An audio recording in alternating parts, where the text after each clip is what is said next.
The moon dancer drifts helplessly through the endless astral sea. The battle leaves the crew in terrible condition. Commodore Crux barely remains conscious, Odie is knocked unconscious, and Argent is gravely wounded after being impaled by Hashtane's trident. His blue eyes fade as his body enters emergency preservation mode, shutting down non-essential systems to prevent further damage. Flapjack is caught in the destruction, while Donnie, bruised and barely able to stand, is the only member of the party left on his feet. Donnie helps carry the wounded below deck before exhaustion finally overtakes everyone. Several hours later, Odie awakens first. Still unable to remember how the battle ended, he discovers Argent sitting silently below deck with his chest plates open, running on emergency reserves while his damaged frame awaits repair.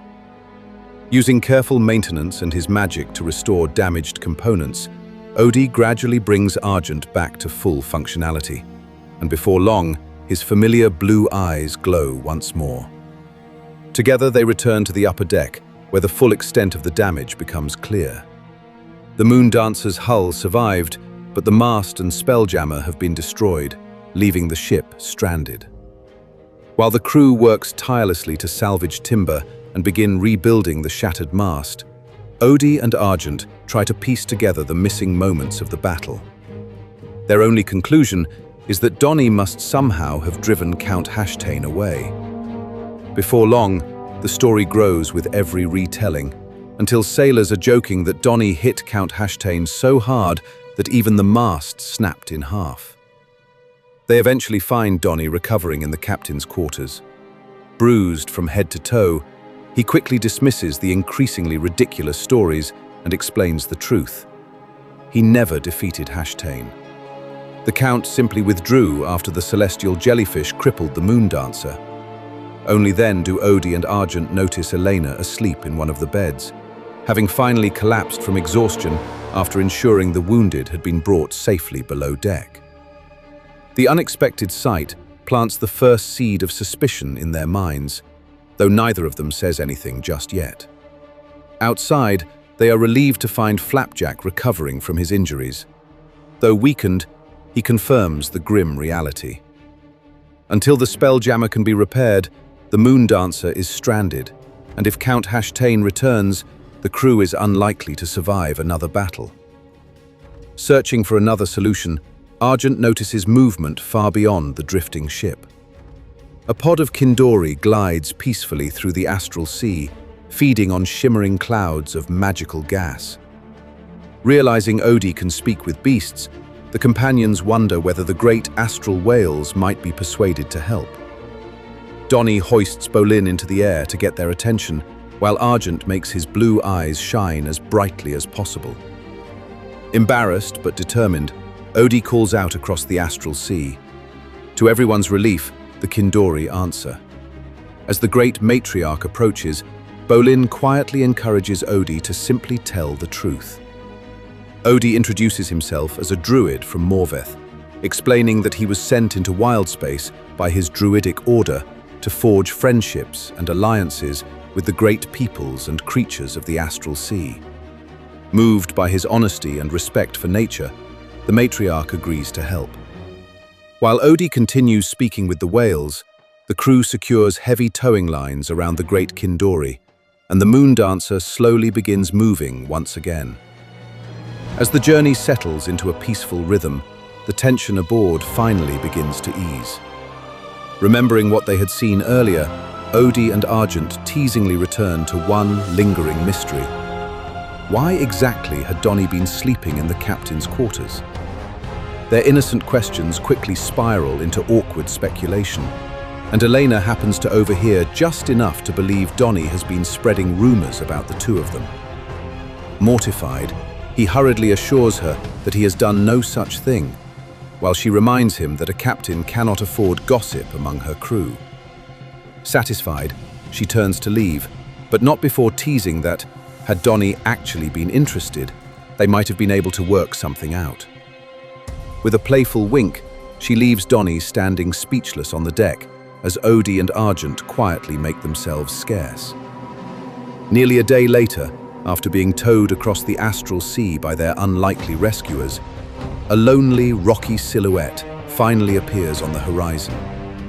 The lonely asteroid. The asteroid is little more than a floating rock supporting a single crooked wizard's tower. Enchanted stones drift endlessly around its walls, quietly repairing cracks and missing sections, while a great observatory crowns the very top. With the Moondancer far too large to dock, Argent, Donnie, Odie, and Commodore Crux row the final stretch in a small boat before climbing onto the tiny wooden pier. Their arrival is met by the tower's energetic owner, Topola, who immediately recognizes Commodore Crux and warmly welcomes the exhausted companions inside. The lower floors of the observatory are filled with herbs, strange plants, and ingenious auto-gnomes, mechanical servants created by the celebrated rock gnome inventor Orwick Cogsworth of the Rock of Braal. Fascinated by their craftsmanship, Argent quietly commits the inventor's name to memory and gratefully accepts a sack of fertile soil for one of his own botanical experiments. At the top of the tower, surrounded by telescopes and star charts, the conversation finally turns serious. The companions recount the fall of Lyra, the astral elven invasion, their battle with Count Hashtane, and the celestial jellyfish that crippled the Moondancer. Topola listens carefully before revealing that one of the princes visited her observatory only a week before Lyra was attacked, requesting information about distant wild space systems. At the time, she thought little of the visit. Now, it seems far too suspicious to ignore. Donnie is quick to press the conversation forward.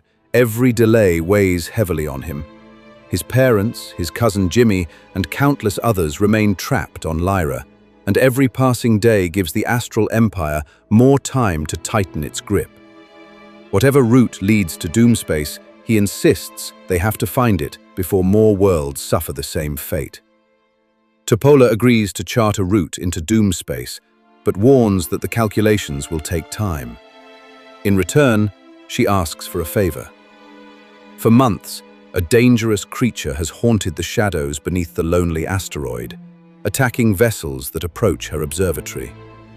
Maintaining the tower has left her with neither the time nor the opportunity to deal with it herself. If the party is willing to eliminate the threat, she will devote herself to finding them a safe passage into Doomspace. Donnie barely lets her finish before agreeing.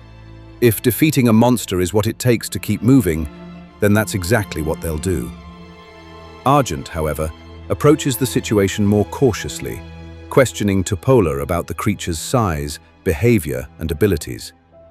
Unfortunately, she knows very little beyond the fact that it lurks somewhere beneath the asteroid and has become increasingly aggressive. With little else to go on, the companions accept the bargain.